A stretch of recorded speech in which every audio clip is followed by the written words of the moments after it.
ఎడారిలో సెలయేర్లు జూలై 13. లేని వాటిని ఉన్నట్టుగానే పిలుచువాడు. రోమా 4:17. అంటే అర్థమేంటి? అబ్రహాము మనందరికీ తండ్రి ఎలా అయ్యాడు? అతడు దేవుని మాటను అక్షరాలా నమ్మడానికి వెనుకాడలేదు.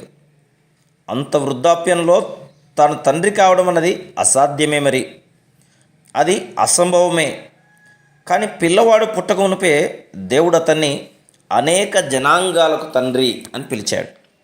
సందేహించకుండా దేవుడు తనకు చెప్పాడు కాబట్టి అబ్రాము తన పేరును అబ్రహాముగా మార్చుకున్నాడు. ఇదే విశ్వాసం. అంటే దేవుడు చెప్పిన దానిని నమ్మి రూఢిపరచడం. ఎదుట గుంట ఉన్నదో లోయ ఉన్నదో చూసుకోకుండానే విశ్వాసం అడుగు ముందుకేస్తుంది. దాని అడుగు చదునైన బండరాతి మీదనే పడుతుంది. దేవుడు నీకు ఏదైనా ఉంది అని చెప్పాడో అది నీకు ఉంది అని నమ్మి ఇతరులతో చెప్పు. ఆయన నువ్వు నమ్మేదంతా వాస్తవం చేస్తాడు. అయితే అది నిజమైన విశ్వాసమై ఉండాలి. దేవునిపైన ఆ విశ్వాసంలోనే నీలో ఉన్నదంతా కేంద్రీకృతం అవ్వాలి. నమ్మిక ద్వారా తప్ప మరి దేని మూలంగానూ జీవించడం ఇష్టపడకండి. కళ్ళకు కనిపించే ప్రతి దీపము ఆరిపోయినా, నింగిలోని ప్రతి నక్షత్రానికి గ్రహణం పట్టినా, అంతా ఇడుములు చీకటి కప్పేసిన, కేవలం దేవుడు నీలో విశ్వాసం అనే దీపాన్ని వెలిగించి తన తేజస్సును కాంతిని నీ హృదయంలో నింపితే చాలు, నీకేమీ పర్వాలేదు.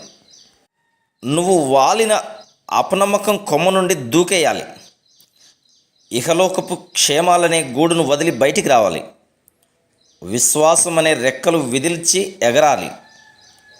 పక్షి పిల్లలు కూడా మొదటిసారి బయటకు వచ్చినప్పుడు అవి అంతకుముందు ఎప్పుడూ ఎగిరి ఉండలేదు కదా. ఒక సమయం వస్తుంది ఎగరడానికి. నేల రాలిపోతామేమోనని భయం వాటికి ఉండొచ్చు. కానీ అవి క్రింద పడవు. వాటి రెక్కలు వాటిని గాలిలో నిలబెడతాయి. ఒకవేళ రెక్కలకు ఇంకా బలం రాక అవి పడిపోతూ ఉంటే తల్లి పక్షి వాటి క్రిందుగా ఎగిరెళ్ళి తన రెక్కల మీద వాటిని సురక్షితంగా ఉంచుతుంది. దేవుడు కూడా నిన్ను అలాగే ఎత్తిపడతాడు. కేవలం నమ్మిక మాత్రం ఉంచు, నిన్ను ఆయన ఎత్తి పట్టుకుంటాడు. అది సరే, నువ్వు ఇలా అనొచ్చు, క్రింద ఆధారం ఏమీ లేదే, ఎలా దూకను? ఆ పక్షి పిల్లకి కూడా ఇదే సందేహం ఉంటుంది కదా. ఏమీ ఎందుకు లేదు, గాలి ఉంది కదా. గాలి మనం అనుకున్నంత బలహీనమైంది కాదు. పక్షుల్ని శూన్యంలో నిలబెట్టేది గాలి కదా. నీకు తెలుసు, దేవుని వాగ్దానాలు మనకున్నాయి. అవి బలహీనమైనవి ఎంతమాత్రమూ కావు. నా బలహీనమైన పేద హృదయానికి అంత శక్తి కలుగుతుందని నాకు అనిపించడం లేదు. ఏమిటి, దేవుడు అన్నాడా? శోధనలకు గురై లొంగిపోయే నా ప్రవృత్తి సంఘర్షణలో జయశీలిగా నిలబడగలదని దేవుడు నిజంగా మాటిచ్చాడా? గజగజ వణికిపోతున్న హృదయానికి శాంతి దొరుకుతుందని అన్నాడా? నిజంగా అని ఉంటే అది అబద్ధం కానేరదు కదా. ఆయన అలా అని ఉంటే చెయ్యకుండా ఊరుకోడు కదా.